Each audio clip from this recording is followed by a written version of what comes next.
சமீபத்தில் நடந்த நீட் தேர்வானது வினாத்தாள் கசிவால் தற்போது ரத்து செய்யப்பட்டுள்ள நிலையில் நீட் தேர்வை முழுமையாக ரத்து செய்யுமாறு தமிழக முதல்வர் விஜய் மத்திய அரசுக்கு கடிதம் எழுதியிருக்கிறார். மேலும் மருத்துவ சேர்க்கைக்கான இடங்களை 12ஆம் வகுப்பு மதிப்பெண்களின் அடிப்படையில் மாநிலங்களை நிரப்ப அனுமதிக்க வேண்டும் என்றும் வலியுறுத்தி இருக்கிறார். 2026ஆம் ஆண்டு மருத்துவ படிப்புகளுக்கான நீட் தேர்வு மே 3ஆம் தேதி தேசிய அளவில் சுமார் 5000 தேர்வு மையங்களில் நடத்தப்பட்டது. தமிழ்நாட்டிலிருந்து சுமார் 1.4 லட்சம் பேர் உட்பட மொத்தமாக சுமார் 22 லட்சம் பேர் தேர்வில் பங்கேற்றனர். இவ்வாறு இருக்க வினாத்தாள் கசிவால் தற்போது நடந்த நீட் தேர்வு ரத்து செய்யப்பட்டுள்ளது. இந்த நிலையில் தமிழக முதல்வர் விஜய் நீட் தேர்வை முழுமையாக ரத்து செய்ய வலியுறுத்தி மத்திய அரசுக்கு கடிதம் எழுதியிருக்கிறார். இது குறித்த அறிக்கையில் வினாத்தாள் கசிந்ததாக எழுந்துள்ள குற்றச்சாட்டுகள் தொடர்பாக சட்ட அமலாக்க அமைப்புகள் மேற்கொண்ட விசாரணைகளின் அடிப்படையில் இந்திய அரசின் ஒப்புதலுடன் தேசிய தேர்வு முகமை தற்போது நடந்து முடிந்த நீட் தேர்வை ரத்து செய்துள்ளது.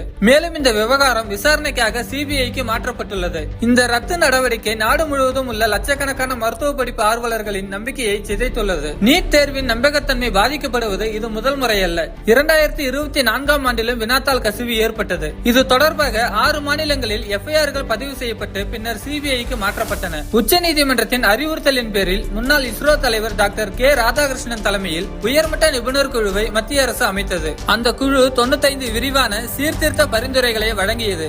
இவை அனைத்தையும் மீறி 2 ஆண்டுகளில் மீண்டும் ஒரு வினாத்தாள் கசிவு நிகழ்ந்துள்ளதோடு நீட் தேர்வு முழுமையாக ரத்து செய்யப்பட்டுள்ளது. தேசிய அளவிலான ஒரு தேர்வில் உள்ள குறைபாடுகளுக்கும் கட்டமைப்பு ரீதியான குறைபாடுகளுக்கும் இதுவே உறுதியான சான்றாகும். நீட் தேர்வு அறிமுகப்படுத்தப்பட்ட காலத்திலிருந்தே தமிழ்நாடு அரசு அதனை தொடர்ந்து ஒருமித்த குரலில் எதிர்த்து வருகிறது.